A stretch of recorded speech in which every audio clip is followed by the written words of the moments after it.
Ever since I brought up the idea of naming the different universes by numbers and by when they were created, I feel like I should have a video for each universe. So that's like 21. All right. So, and what makes it interesting? So right off the bat, we're starting off with um the first universe that I really had part in making, which was original, fittingly called. It's Universe 1. It's one of the first universes that was ever made, and not only for me, but canonically by the sort of god of the multiverse. That lives within the three universes that he created to make this tiny multiverse for the multiversal trinity to expand. And so what really propels this is that, well, this first universe here, I mean, is, I guess, the characters. I mean, of course, if the characters weren't good, then what would be the point of it? But yeah, there's not really a lot to like about it. I feel like there's always this one character that really propels, like, really makes the universe. The protagonist, or, like, it's one character that feels better, feels like it makes, like, it wouldn't make, like, the universe wouldn't be the same universe without them. And that, I feel like, is what Illusion Master is. I feel like he is a very more engaging character than most because of his backstory, and his connections with different characters, and, like, he's more of the Jackie Mill Purple of this universe. He's the one that causes the trouble, the mayhem. He's the one that impacts a lot of the story. He ends up killing some of the heroes here, and you kind of wonder what he is, who he is, for that matter. Like, role-wise, is he a good guy? Is he a bad guy? I feel like it would be better if we just stayed away from good guys and bad guys and just have all the characters be gray and terrible people. Not terrible people, but just people.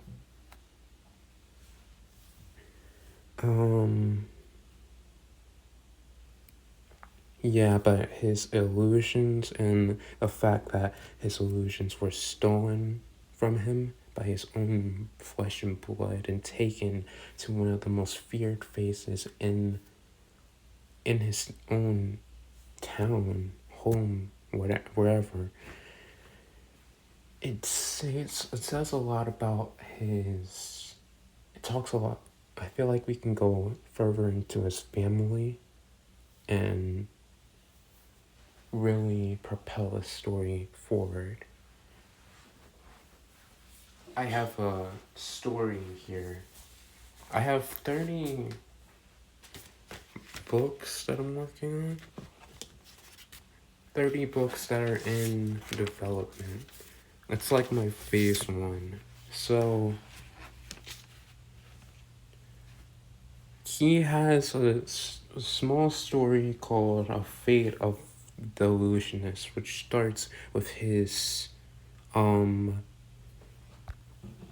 it starts with him losing his biggest creation, his biggest success, his illusions and his ability to create them with the technology that he worked day and night on being stolen by his own brother and taken to one of the fiercest names on not only in his own town but in the world. So when he knew that it's in the wrong hands, he went there in person to really get it back. That's how you can see his dedication and that he's not willing to give it up without a fight no matter what. So he's not a coward yet. At least not yet at the beginning of the story. So maybe his story could like incorporate all of the heroes that are in this thing, and yeah, we could have like a little group going on here. It's gonna be like sort of a twisted version of the Justice League and Avengers and whatnot. It's gonna be like, it's not gonna be dumb fun, but it's gonna be fun. I feel like it's gonna be one of the more fun projects, in my opinion. Because there's many projects here. I mean, I got two for a like I have all of these for different universes. Some of them I don't even know which universe they are for, but regardless. The point being, I feel like what this universe brings to the table is that it's sort of a little, it makes you feel attached to the superheroes that you already have because there's not that many out there in this universe. Well, for others, you can sort of appreciate the, like, there's like anyone can be a hero if anyone can have a power in the other universes that we're going to talk about later. So it feels like it's more like you can have a bit more preference with yours, with which universe you want to have. Like, what qualities attract you more, if that makes sense.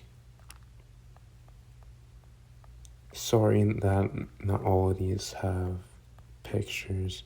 Well, not pictures, just like, I didn't have time to make actual AI art for all of these characters, but regardless, I feel like these stories are going to really, like, I feel like there's a lot to talk about here. And there's only, how many? Hang on. Name.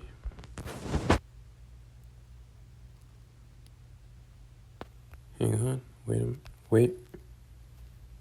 Nope.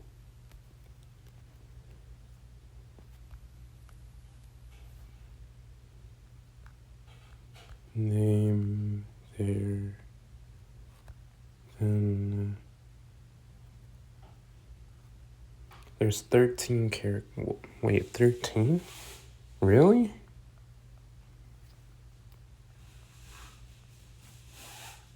Hang on. No, there's gotta be something going on here. There's not only 13.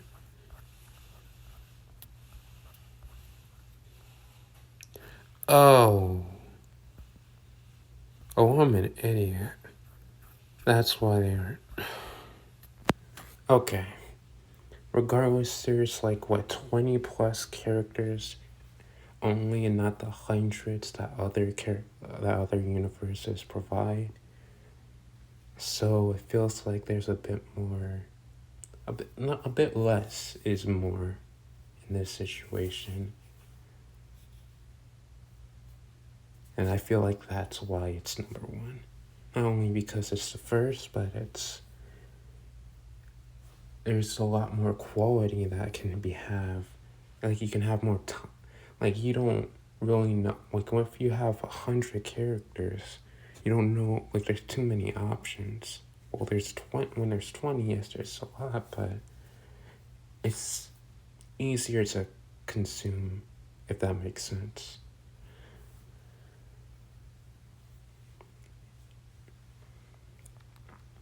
And another character that really oh, I'm gonna have fun with this one. So trapped like these two characters right here. Hang on. Yep. These two characters are gonna have a big rivalry, and I can't wait to like write that. The rivalries within the different universes really are what brings it together. So there's that. But I don't think it's gonna be in a fate of the illusionist per se. I feel like it's gonna be its own separate thing. I feel like since we have so many characters, I mean it feels like we can have fun with it. We can have one book for each character if we really wanted to.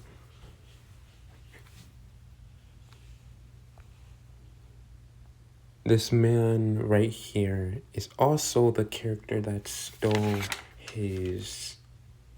stole our main protagonist of A Fate of an Illusionist. They stole they didn't steal it, but they have his illusion properties. And now that they have that, they're going to be using that to really cause chaos. And I feel like a book with these two, because I mean this one is technically the good guy, this guy's technically the bad guy, but regardless, I feel like this is gonna be a sort of thing where heroes aren't really accepted as much as others are. Like they aren't looked at as heroes. And that's what gives the villains the advantage. At least not right now. Or not at the beginning. They kind of have to prove their role. Have to like earn their role in a sense. And I feel like that's what's gonna give these original, like these first villains, a chance, cause they don't have the public's trust yet. So there's three parties. There's the villains, the heroes, and the people, the bystanders, if you will.